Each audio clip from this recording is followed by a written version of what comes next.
Classificação dos bens com base no capítulo sobre bens do livro do doutrinador Carlos Roberto Gonçalves, intitulado Direito Civil Brasileiro, Parte Geral 2021. Bens considerados em si mesmo.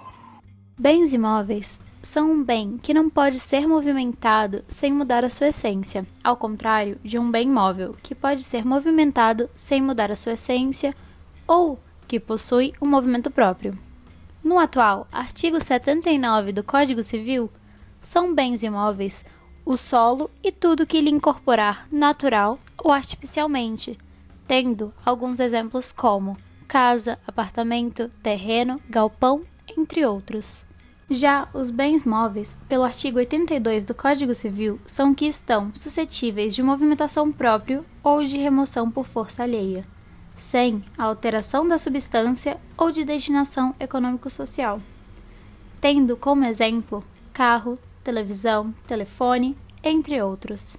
Continuando a distinção sobre bens, uma de grande relevância é que existe entre bens fungíveis e infungíveis, denominações propostas pelo jurista Eurico Zácio no século XVI. Os bens fungíveis, abarcados pelo artigo 85 do Código Civil, são aqueles que podem ser substituídos por outros, desde que sejam de mesma espécie, qualidade e quantidade, como o dinheiro e os gêneros alimentícios no geral. Vale ressaltar que os bens fungíveis são mais relacionados aos bens móveis, pois possibilitam uma medição mais apurada para fins de troca. Os bens infungíveis são os que não podem ter sua natureza medida e, portanto, não possuem equivalentes, como obras raras. A distinção não é expressamente citada pelo Código Civil, pois o referido dispositivo cita apenas os bens fungíveis. No entanto, a doutrina a emprega para fins de conceituar o tópico e para facilitar a prática jurídica, como ocorre no direito das obrigações, que faz grande uso da aludida diferenciação.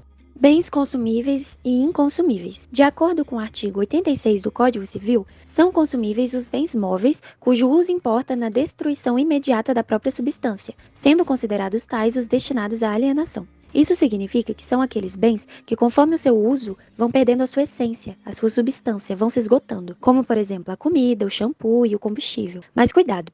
A primeira parte do artigo diz respeito a bens consumíveis pela própria natureza, ou seja, bens de consumibilidade natural, como a comida. Já a segunda trata de bens de consumibilidade jurídica, aqueles que, por determinação legal, são considerados bens consumíveis e não mais inconsumíveis. Por exemplo, quando um livro, bem consumível, é colocado à venda, virando consumível. Pode ser o contrário também, como quando uma vela é abençoada pelo Papa e eu não a utilizo na forma de acendê-la, mas sim em forma de oração. A vela era um bem consumível que se tornou inconsumível. Nesse caso, a vontade da pessoa influenciou na consumibilidade do bem. Já os bens inconsumíveis são o contrário. São aqueles bens reutilizáveis em que o uso não importa na destruição imediata da substância, ou seja, eu posso utilizar várias vezes. Temos como exemplo um livro, um carro ou uma roupa. Resumindo, podemos concluir que bens consumíveis pela própria natureza, ou de consumibilidade natural, são aqueles em que o uso importa na destruição imediata da substância. Bens consumíveis por determinação legal ou de consumibilidade jurídica são os bens destinados à alienação. Bens inconsumíveis são os bens duráveis que podem ser utilizados várias vezes sem esgotar a substância. De acordo com o artigo 87 do Código Civil, bens divisíveis são os que se podem fracionar sem alteração na sua substância, diminuição considerável de valor ou prejuízo do uso a que se destinam. Ou seja, são aqueles bens em que é possível dividi-los sem que haja perda de valor, de utilidade ou de substância, como, por exemplo, um saco de feijão dividido em dois ou um pedaço de carne dividido em dois. Já os bens indivisíveis são aqueles que não podem ser divididos porque a divisão acarreta alteração na substância, diminuição do valor ou prejuízo da utilidade, como, por exemplo, um celular ou um carro.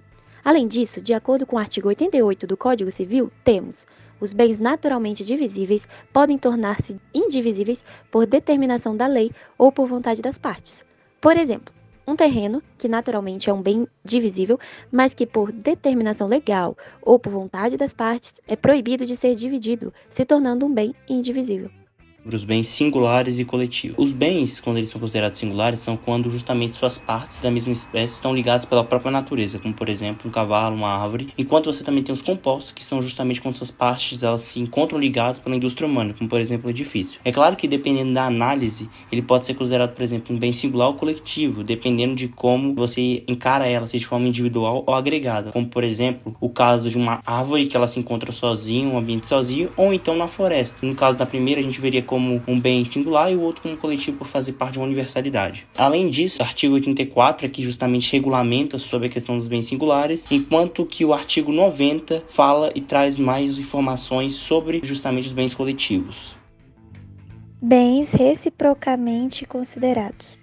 As diversas classes de bens acessórios. Os bens acessórios são bens que dependem dos principais para existirem. Esses bens são divididos em categorias, sendo elas os frutos, que são as utilidades produzidas periodicamente pelo bem principal e que a colheita não diminui o valor ou a substância da fonte, como o exemplo de uva em uma vinícola. Em produtos, que são as utilidades produzidas pelo bem principal, mas de forma não periódica, gerando uma diminuição na produção até que a fonte se esgote, como é o caso da extração de ouro em uma mina. Em pertença, que não fazem parte do bem principal, mas se destinam ao serviço, como tratores de uma fazenda, por exemplo. E por último, as benfeitorias, que nos termos do artigo 96 do Código Civil, são acessórios incorporados ao bem principal pelo homem, com o intuito de conservar, melhorar ou embelezar algo.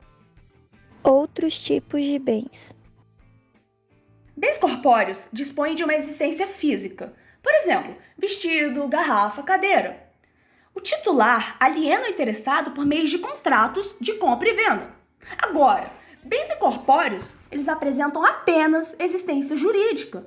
Eles não possuem existência física. Por exemplo, direitos de crédito, direitos autorais, direitos de usufruto e direitos de utilização de uma marca. O titular aliena o interessado por cessão, ou seja, há transmissão de direitos sobre determinado bem. E de acordo com a teórica Ellen Cristina do Lago Ramos, no livro Defensoria Pública Ponto a Ponto, há um entendimento no sentido de que a coisa seja identificada sob aspecto material, corpóreo, enquanto os bens compreenderiam tanto objetos corpóreos, materiais, quanto os incorpóreos, imateriais. Os bens quanto o titular do domínio, podendo ser público ou particular. Justamente o artigo 98 do Código Civil, ele discorre e define o que são os bens públicos, com o seguinte enunciado: os bens do domínio nacional pertencentes às pessoas jurídicas de direito público interno. E ele também define os particulares, contudo, por exclusão. O seguinte enunciado: todos os outros são particulares, seja qual for a pessoa que pertencerem. Além disso, os bens públicos eles podem ser classificados em 3 categorias. No caso, bens de uso comum, bens de uso especial e bens dominicais. Sendo que os bens de uso comum são aqueles que qualquer um do povo pode usar sem formalidades, como por exemplo os rios, mares ou estradas.